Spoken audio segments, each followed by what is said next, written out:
Hey everyone, Tuck Tuck here, and it's that scary time of year. And what's more scary than the monsters that come out in the dark? It's the dark, where the monsters come out of.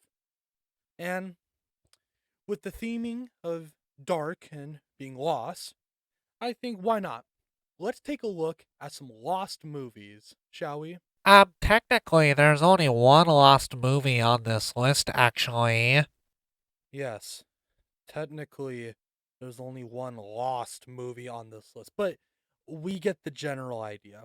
So, let's stop wasting any more time and no more interruptions. And let's start talking about the Dietz family is building a resort in Hawaii, but it's built on top of a Hawaiian burial ground. So, three Hawaiian spirits go to Beetlejuice to help them. He first declines, but then does when Lydia's there. There's a point where Lydia gets Beetlejuice his potion license back because apparently he lost it. And then he makes her take a love potion for her to fall in love with him. Then, for some reason, Beetlejuice's mom comes in and stops the wedding. Then Beetlejuice drinks the love potion to fall in love with his life that we see in the beginning that I didn't tell you about. And then everyone lives happily ever after or something like that. So, why was this movie not made? Well, besides the script being owned by Griffin Pictures, so no one can use the script, which you can view down in the description below, actually. And Tim Burton didn't really want to direct it, so they actually got another person to direct it. Right off the movie Clerks, they got Kevin Smith, hopefully, to do it. And is a pretty known quote that he said about the movie. Here it is. Didn't we say all we need to say with the first Beetlejuice? Must we go tropical? So that ended the tale of a Beetlejuice sequel. Until now, of course. Okay, this is a long one, but to try to condense it down a bunch, here's the general gist. The script made for this movie are based on the comic The Death of Superman. Before they had the Superman Lives script, it was originally called Superman Reborn. This was all before Tim Burton was asked to direct the film. After that, Kevin Smith was asked to write a script after he left Beetlejuice Goes Hawaiian. An idea for the script of the movie had Brainiac come to Earth and team up with Lex Luthor to take down Superman by blocking out the sun and sending Doomsday to kill Superman. Once Superman is killed, Lex Luthor and Brainiac would fuse together into a cyborg called Lexiac, and then Superman would come back to life thanks to a Kryptonian AI called K that gives him an overlooked suit, in my opinion, the black suit. He would take out Lexiac and save the day, and somewhere down the line, there would have been just a giant spider for Superman to fight. So, why wasn't this movie made? Well, Tim Burton didn't like Kevin's script, and Kevin didn't want him to direct. So we can see the problem, hopefully. The film's budget kept going up a bunch, from 100 million to 190 million.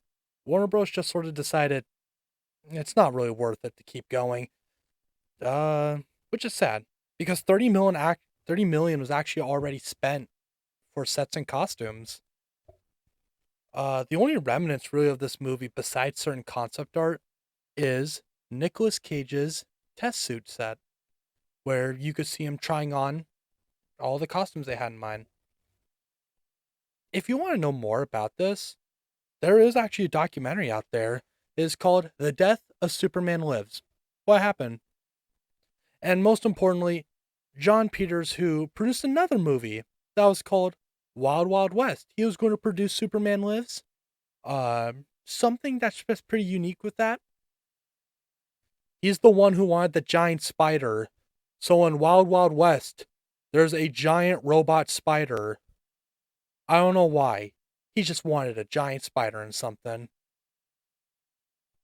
I guess I can't blame him.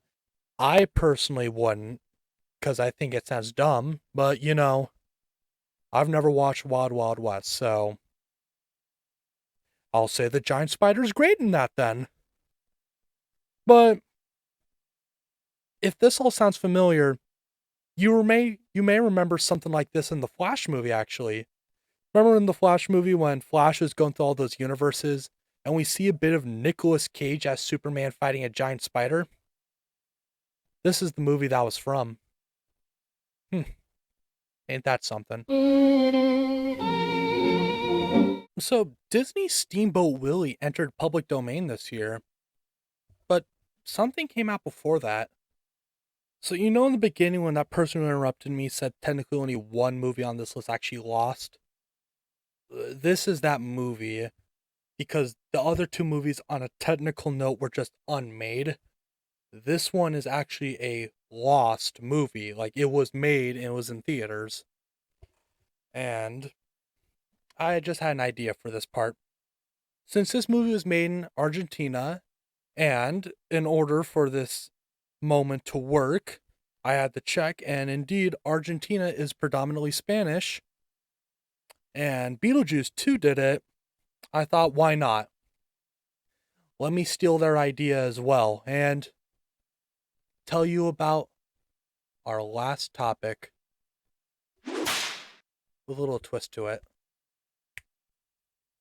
Bueno, en 1917, el director Quirino Cristiani hizo una sátira animada del presidente argentino de entonces, Hipólito Yrigoyen. El argumento era que el presidente quería purificar Buenos Aires de la corrupción, así que vuela a los cielos y encuentra al dios de los truenos, Júpiter. Usando el rayo de Júpiter, Yrigoyen incendia Buenos Aires y decide construirlo de nuevo. Entonces se despierta de ese sueño y tiene que vivir otro día en el mundo de las políticas. Esta película es interesante por ser la primera película completamente animada por 70 minutos. La única trampa, sin embargo, es que personalmente yo no la llamaría una película animada. Me parece un poco más como la animación 4x4, pero tiene el pensamiento. Y todavía técnicamente es la primera película animada. Pero lo triste es que todas las copias de esta película se quemaron en 1926. Los únicos remanentes de esta película son un anuncio publicitario y unos modelos de personajes. Pero el único problema es que, por lo visto, cuando investigué en el wiki de la media perdida, había unas animaciones todavía sobrevivientes. Así que no se sabe si fueron recreadas o si solamente eran 4 sobrevivientes. Pero esto me ayuda a demostrar el argumento por qué no llamo esta animación.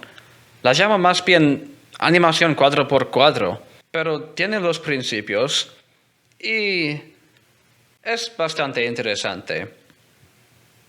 Sea lo que sea, todavía es una pena que esta película fuera destruida porque esta era la primera película completamente animada jamás hecha. Wow, now that was something. But isn't it odd, though, that all this stuff just was on the grasp of being created? Or you could have saw it? Because to me, that's just the fascinating part about lost media. Just to bring it back to the beginning of this video, just right into the darkness, never to be found again. Whether it was the idea of it existing or the product itself just disappears. Would you have liked to see these? Comment down below. Would you want to watch the one lost movie? Come and tell me. Want to tell me, Tucker, you're wrong in your statements? Comment down below. But till then, I'll see you next time. Tucker, out.